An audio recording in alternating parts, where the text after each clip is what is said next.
तो hello friends, हमारे Indian market में इंफ्रा इंडस्ट्री का एक और आईपीओ आ चुका है जिसका नाम है इनवीरा इंफ्रा इंजीनियरिंग लिमिटेड। पिछले कुछ समय से मार्केट में जो भी आईपीओ आ रहे हैं वो हमें बहुत अच्छा रिस्पांस नहीं दे रहे हैं। काफी ठंडा ठंडा आईपीओ का मार्केट इस टाइम पे चल रहा है। और बड़ी बात तो ये है कि अभी जो भी आईपीओ फिलहाल में आए हैं उनमें से कुछ बहुत बड़े नाम आपको देखने को मिल रहे थे जिनका इंतजार काफी टाइम से आईपीओ के मार्केट में हो रहा था।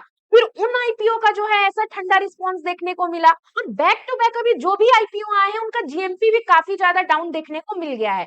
तो आज हम लोग इस वीडियो में ये जानने वाले हैं कि इनवीरा इंफ्रा इंजीनियरिंग लिमिटेड आपके लिए कैसा रिस्पांस लेके आ सकता है। इसको हम लोग कंप्लीट एनालिसिस करेंगे, जीएमपी के बारे में जानेंगे और इस आईपीओ के एनालिसिस को देख के आप थोड़ा सा शॉक होने वाले हैं क्योंकि कंपनी की कुछ ऐसी चीजें हैं जिनके बारे में आपको जानना बहुत जरूरी है। तो वीडियो को लास्ट तक जरूर देखिएगा।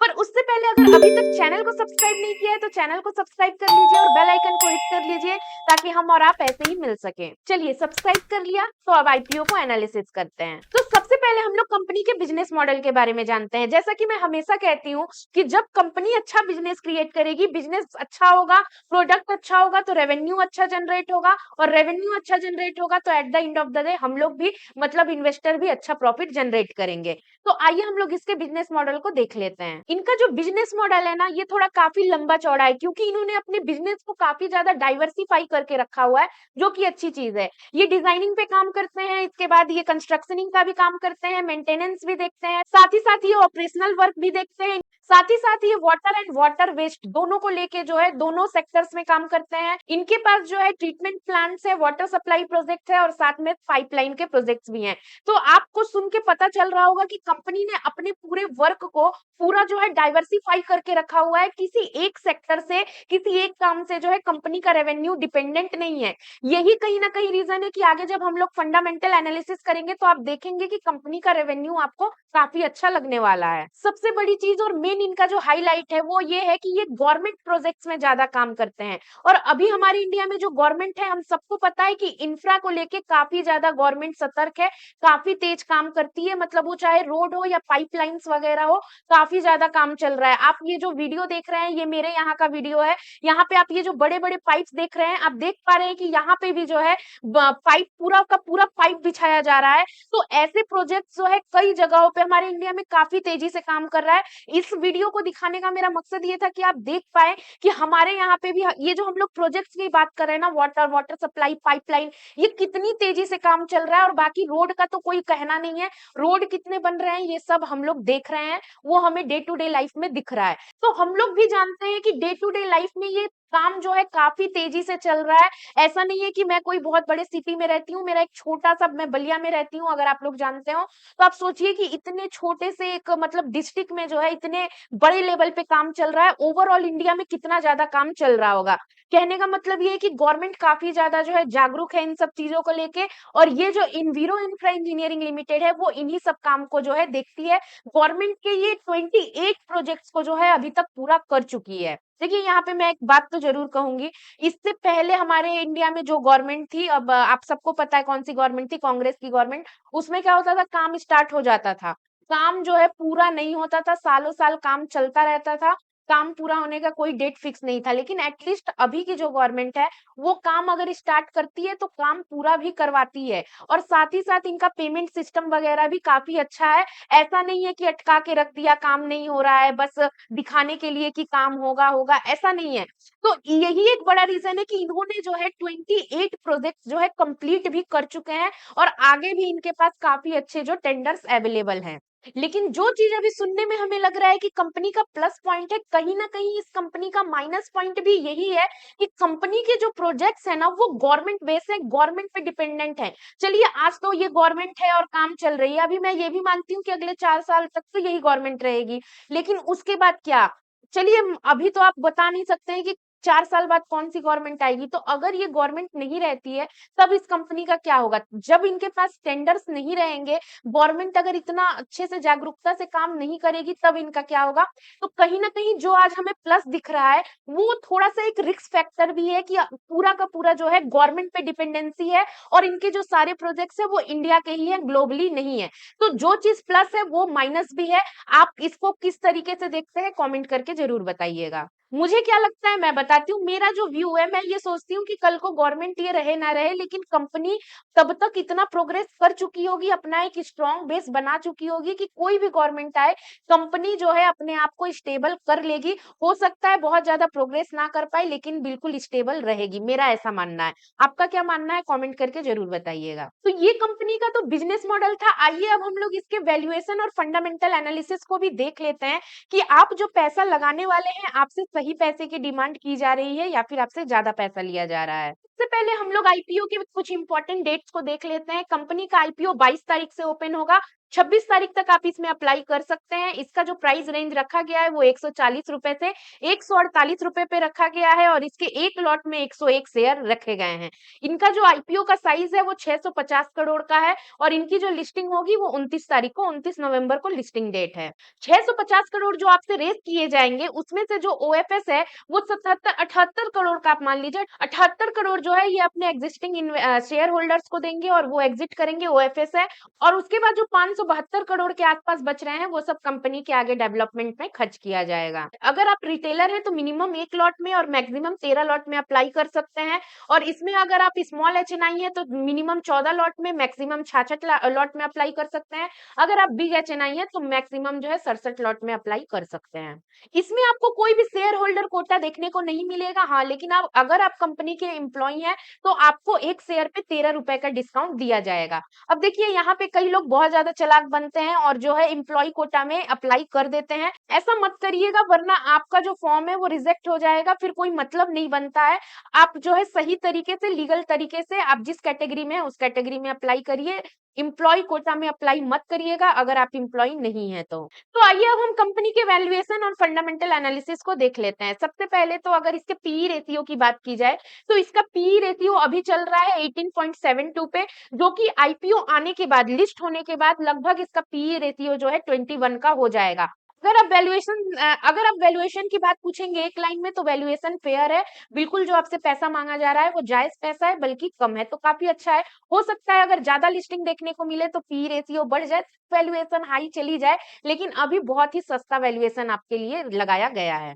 लेकिन अभी के लिए आप बिल्कुल कह सकते हैं कि आपको काफी अच्छा डिस्काउंटेड प्राइस में मिल रहा है।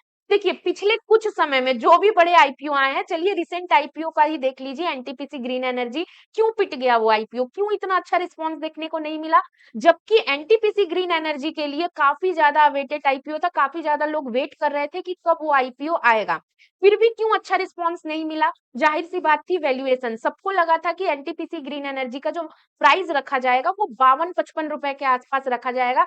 चलिए आप 70 रुपए भी रख लेते तब भी कहा जाता कि चलिए सही है, लेकिन प्राइस रखा गया 100 रुपीज के आसपास जहां पे उसको लिस्ट होना चाहिए था। वो प्राइस तो कंपनी आपसे मांग रही थी। हाई वैल्यूएशन डिमांड करने की वजह से आईपीओ में उतना अच्छा रिस्पांस देखने को नहीं मिला।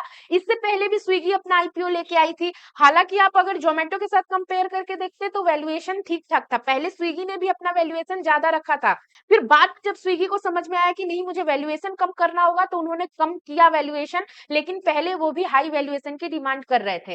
कहने का मतलब ये है कि जो भी कंपनी थोड़ा भी हाई वैल्यूएशन पे अपना आईपीओ लेके आई है वो आईपीओ जो है मार्केट में पिट गया है, अच्छा रिस्पांस नहीं मिला है।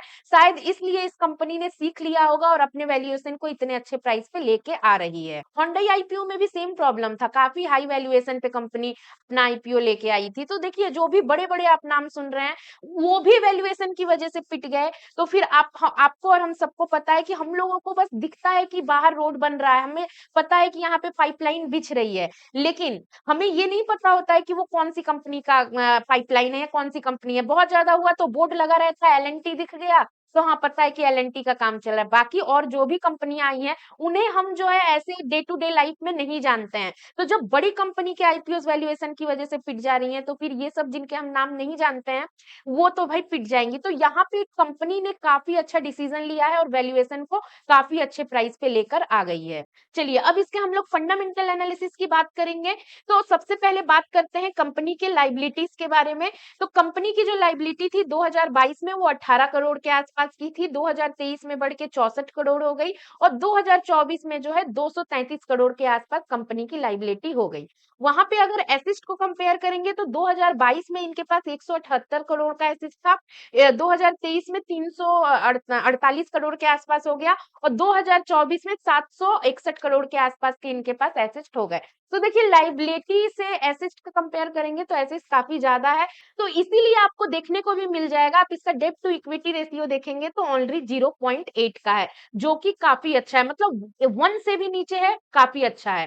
तो फंडामेंटल में काफी अच्छी है कंपनी। बाकी इसके रेवेन्यू को देख लेते हैं। रेवेन्यू 2022 में कंपनी का था 225 करोड़ का, 2023 में 371 करोड़ का था, और 2024 में 738 करोड़ का है।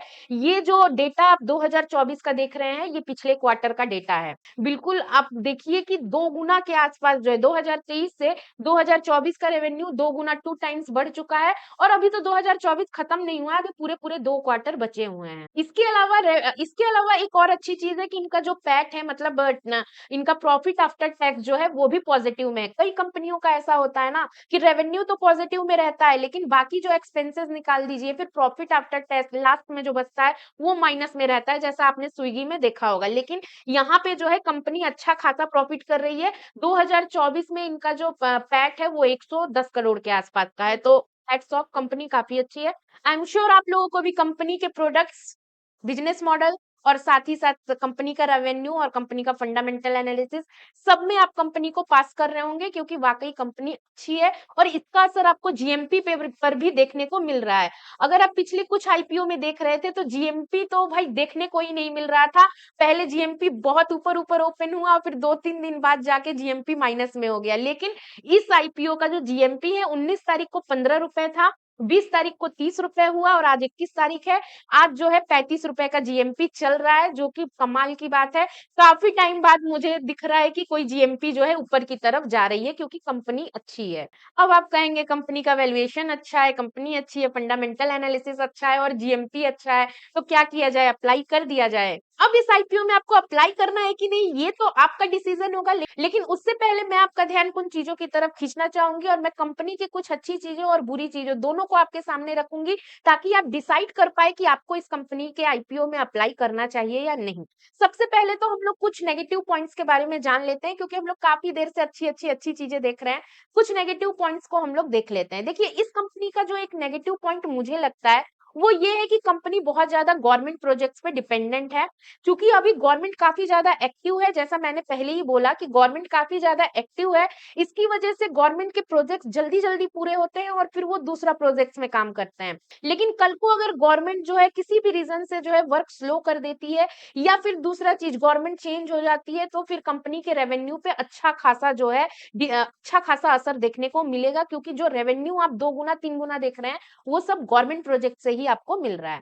दूसरी जो नेगेटिव चीज मुझे लगी वो ये है कि ये जो है गवर्नमेंट प्रोजेक्ट्स पे काम कर रहे हैं, तो गवर्नमेंट प्रोजेक्ट्स में क्या होता है ना कि टेंडर दिया जाता है, टेंडर भरते हैं लोग, जो कंपनी होती है वो टेंडर भरती है, टेंडर में जो है कंपटीशन काफी हाई होता है, तो टेंडर आपको मिल जाए इसके लिए जो रेट्स लगाए जाते हैं वो काफी मिनिमम, काफी छोटा रेट लगाया जाता है, मतलब उसमें कंपनी को जो है काफी छोटा मार्जिन प्रॉफिट मिलता है, तो ये भी एक चीज जो है मुझे नेगेटिव साइड में लगती है। तीसरी चीज जो मुझे थोड़ा सा ऐसे नेगेटिव साइड में लगता है कि कंपनी केवल इंडिया में वर्क करती है, कंपनी का भी कोई भी ऐसा ग्लोबल प्रोजेक्ट नहीं है कि वो बाहर वर्क कर रही हो, पूरा का पूरा डिपेंडेंसी जो है वो पूरा इनका अभी इंडिया में ही है। अगर मैं चौथा एक बोलूं तो देखिए, ये भी गवर्नमेंट से ही रिलेटेड है। जो भी हम लोग काम कर रहे हैं या जो भी ये काम कर रहे हैं वो सब गवर्नमेंट रेगुलेशंस के बीच में आता है। अगर गवर्नमेंट कल को कोई रूल्स या रेगुलेशन चेंज कर देती है तो इनके बिजनेस पे भी असर हो सकता है। तो इन सब चीजों को मैं थोड़ा-सा नेगेटिव देख रही हूँ। वैसे तो अगर आप देखें तो कंपनी के प्रोजेक्ट्स काफ़ी ज़्यादा डाइवर्सिफाई हैं, लगभग हर सेक्टर में काम कर रहे हैं। लेकिन एट द सेम टाइम आप केवल इंडिया में हैं, ग्लोबली नहीं है, साथ में केवल गवर्नमेंट की तरफ आपका ज़्यादा झुकाव है। तो ये सब चीज़ें थोड़ा-सा मुझे जो है नेगेटिव साइड में लगती हैं। लेकिन इसके साथ ही साथ मैंने पहले ही बोला, जो नेगेटिव है वही इनका पॉजिटिव भी है। हम सब जानते हैं कि हम लोग गवर्नमेंट के साथ काम करने के लिए काफ़ी ज़्यादा मेहनत करते हैं। क्यों? क्योंकि गवर्नमेंट अगर कोई काम दे रही है तो वो काफ़ी ज़्यादा सेफ माना जाता है। लॉन्ग टाइम तक वो प्रोजेक्ट चलता है और आपका पैसा जो है वो घपला ना होने की गारंटी एक तरीके से रहती है। तो ये आपको एक प्लस पॉइंट देखने को मिल रहा है। साथ में गवर्नमेंट के टेंडर मिलने की वजह से इनकी कंसिस्टेंसी अच्छी है और ये अपना काम कर रहे हैं, और साथ ही इनका जो ग्रोथ है वो कंसिस्टेंट है। तो ये सब चीज़ें प्लस पॉइंट है। मैंने वही बताया कि आप इसको एक सिक्का मान लीजिए, सिक्के सिक्के के दो पहलू हैं, कुछ अच्छे हैं, कुछ बुरे हैं। मुझे तो इनकी सबसे अच्छी चीज़ ये लगी कि उन्होंने अपने जो वर्क को पूरा डाइवर्सिफ़ाई करके रखा हुआ है, ये किसी एक सेक्टर में नहीं है। कंस्ट्रक्शन का भी काम कर रहे हैं, मेंटेनेंस भी देख रहे हैं, जो मेन 2 चीज़ ये कर रहे हैं वो है waste water treatment and water supply का जो है प्रोजेक्ट्स ये हैंडल कर रहे हैं,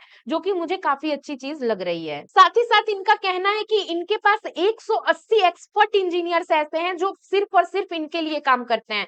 हम सबको पता है कि आजकल जो है बिज़नेस आउटसोर्स करने का बहुत ज़्यादा ट्रेंड चल रहा है। क्या होता है कि बड़ी-बड़ी कंपनियाँ खुद एम्प्लॉयी नहीं रखती हैं, बल्कि किसी थर्ड पार्टी कंपनी से जो है एम्प्लॉइज़ को आउटसोर्स करती हैं। वो क्या होता है प्रोजेक्ट में काम करते हैं और फिर चले जाते हैं, वो एक टेंडर वाइज़ या प्रोजेक्ट वाइज़ काम करते हैं। लेकिन इनका कहना है कि इनके पास खुद के 180 एक्सपर्ट इंजीनियर हैं, जो केवल और केवल इनकी कंपनी के लिए ही काम करते हैं, इनके वो एम्प्लॉयी हैं। तो ये भी एक अच्छी चीज़ हो जाती है। तो आपको ये कंपनी कैसी लगी कमेंट करके बताइएगा और आप इस कंपनी में अप्लाई करेंगे या नहीं ये भी ज़रूर बताइएगा। मैं अपना बताऊँ तो मैं इस कंपनी में अप्लाई करूँगी, मैं रिटेलर में ही अप्लाई करूँगी, 1 लॉट के लिए मैं अप्लाई करने वाली हूँ। तो आई होप आपको इस कंपनी से रिलेटेड सारे कन्फ्यूज़न दूर हो गए होंगे और आप डिसाइड कर पाए होंगे कि आपको इस कंपनी में अप्लाई करना है या नहीं करना है। बाकी आपको अगर वीडियो अच्छी लगी हो तो लाइक, शेयर, सब्सक्राइब ज़रूर करिएगा। फिर मिलेंगे एक नए इन्फॉर्मेटिव वीडियो में, तब तक के लिए bye bye and take care.